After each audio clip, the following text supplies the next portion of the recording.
Please go. Okay, just one other technical question. You said that Mr. Barrow you'll know more tomorrow about when he's coming. Then you also said you're preparing to come tomorrow. Is he coming tomorrow? Yes, good question. You just want to tie me down. Really, the first was really the statement. If I said the second, maybe I have not said it correctly. What I've really said is that real measures are being taken for him to come. But we know the unconventional circumstances, and I believe that real honest effort is being made for him to come. That's why you cannot concretely say it is a matter of hours, but it wouldn't be long. That's the most I can say. And just one other question: will you disband the NIA?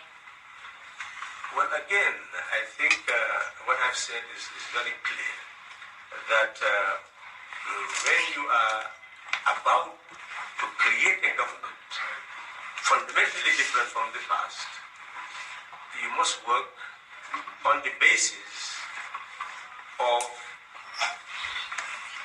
real good practice. And best practice is that you take over government, you take over the institutions, you look at the institutions, get competent people to look at the institutions, make a recommendation. You may set up commissions, you may set up different machinery that looks at institutions and know their weaknesses, their strength, and exactly what you need to do to make them perform better. That is the route that President Barrow is being advised to take, not the route of emotions and simply hasty decisions. That leads to witch hunting, insecurity, and at the end of the day, you land where you have left. Because if you say people did the wrong thing in the past, and you start to also do the wrong things to punish them, well, obviously you are simply helping the past to live in the present, and you are not building any future.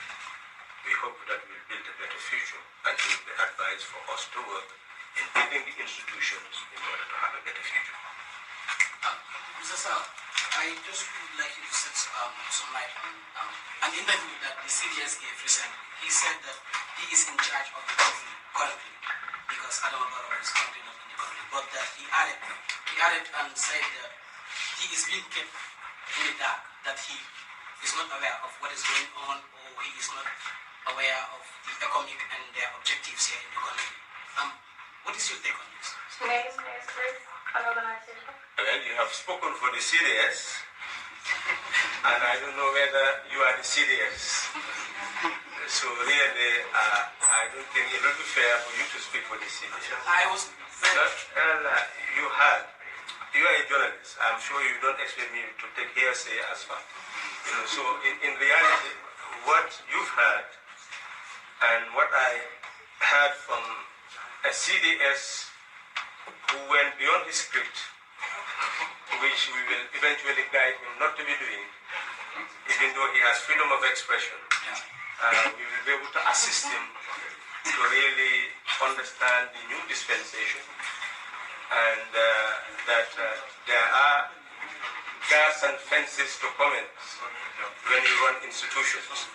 So we believe that you can leave that as a slip of the tongue, and let's take it as that. I'm sure today you will see me on national TV clarifying all the issues. And clearly, at this very moment, I'm the spokesperson of President Barrow. And you can take my word, because everything I say, indeed in consultation with him, and even things that seems to be advisory incapacity, he's in the know. I have that mandate to say. So currently, it is correct that initially the ECOWAS forces, the coordination that was necessary to make everybody to be aware of their mandate and presence was limited.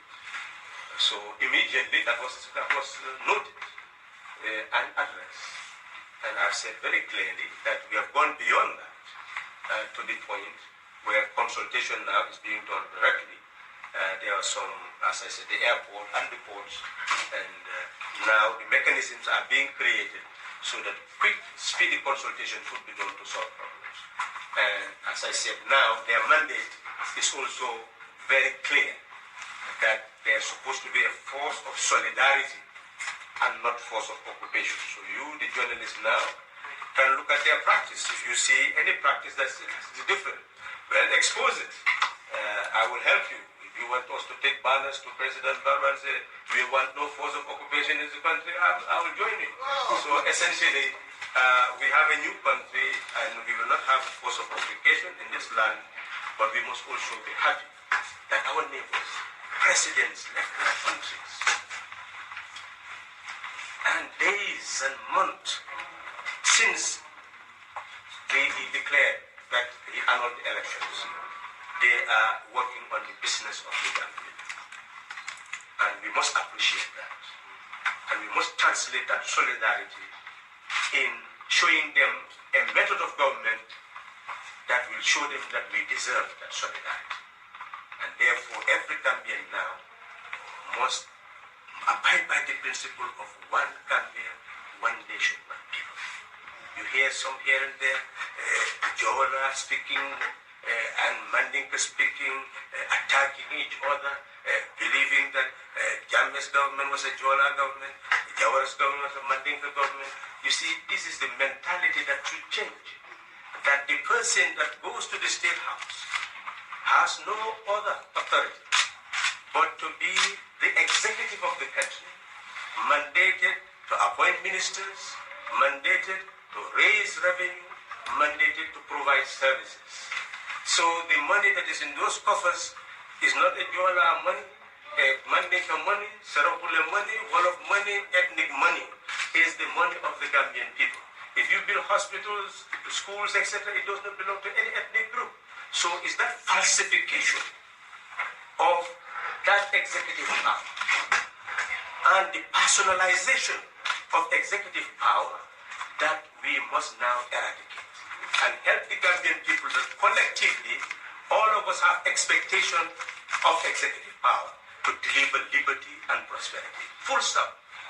If you fail to deliver it, you have made all of us to suffer and we combine to remove it. If you are delivering it, you have not done it for a given tribe, you have done it for the Gambian nation. So we must build up a sense of Gambianness. That is not narrow nationalistic as I'm talking about.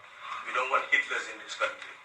But a sense of Gambianness that creates a sense of national unity so that we become a community of sovereign citizens, equal in sovereignty, and having the right pluralism, elect any government of our choice, but not allow any government to transform us into sheep and goats so that they think they own us, brand us, so that we fight each other and die for them. That has come to an end, never to come back to life again. Mr. Sallah, what is the state of the no-fly zone that government institutions, Mandela, GRTS, radio? What is the state of the no-fly zone that has been put in place, supposedly to stop jamming from transporting luxury belongings out of the country? And we understand the National Assembly is supposed to meet today to reverse the state of emergency that has been imposed by former President Jammeh. And what stage are they right now? Thank you. Well, thank you very much. I said that yesterday, you were not here, in the press conference that I held, that consultation had already taken place between the Secretary General, Current Secretary General, and the National Assembly. And they had agreed to already draft the resolution. I know that resolution has already been drafted, and I'm sure they will consider it tomorrow. And it will be in your news headlines that the state of emergency is null and void. That is the type of cooperation we expect from all institutions. The issue of a flight zone, I've mentioned it here, that we have problem of the airport and the ports. It is only President Barrow who has power, executive power, to be able to give certain orders to happen. But there is an element that we now have to address, that is certain developments taking place which he now must take absolute control of. So I'm not sure that anybody had made any order for an airport or seaport to be closed so that some this or that, whatever is said about anybody to happen. What we know at this stage is that I've called President Barrow to indicate that the Inspector General of Police going around with his team had gone to the seaport. There are some difficulties there. Had gone to the airport. There are difficulties there. That has been conveyed to ECOWAS. They have put their own schemes in action. And I'm sure if I leave here, probably before I even leave the Cairo Beach, I will receive a call to tell me that maybe the problem has been resolved. That is what is on the ground at the moment. And we believe that many problems exist because there is still that unconventional way of the president being sworn in, keeping him at bay, and unconventional way of managing the situation until we have it right. Applied on the Australian president. President Barrow is yet to name his full cabinet, and many Gambians are still wondering why it is taking time for the new government to fully name. Does this has to do with the political quota that you have to work on? Well, as I have said, the unconventional way of swearing in did have an impact because the shadow cabinet was being formed comes through consultation. But then all of a sudden, the certainty that Gambia will not go to war led to a situation where everything began to be focused on asserting its legitimacy by force. So I believe that you can see the distance between the coalition and President Barrow, who was there with the ECOWAS heads of state trying to manage the situation. And immediately after he was sworn in, then we started the process of normalization. And I believe you know that the former president left on Saturday. Today is the first working day. And I've told you the schedule we have already done to stabilize the situation. And I'm sure tomorrow we'll move with greater speed to really move towards actualization of what is definitely the demand of the people and the demand of the Constitution, that is to have the cabinet working. Now, in terms of the political consideration, I believe that has been resolved. Some were interested in cabinet posts, some were not interested in cabinet posts, and I believe that fairly he tried to balance. And in terms of the political appointments, well, I believe maybe that will not pose much of a problem. The shadow cabinet, people who were to be appointed, have a sense that they will be appointed to a particular post. What has not have actually actualized is balancing political appointments with democratic appointments. And I believe that that is really what is really the problem now. Because if you just announce political appointments, people start talking before you come with the other appointments.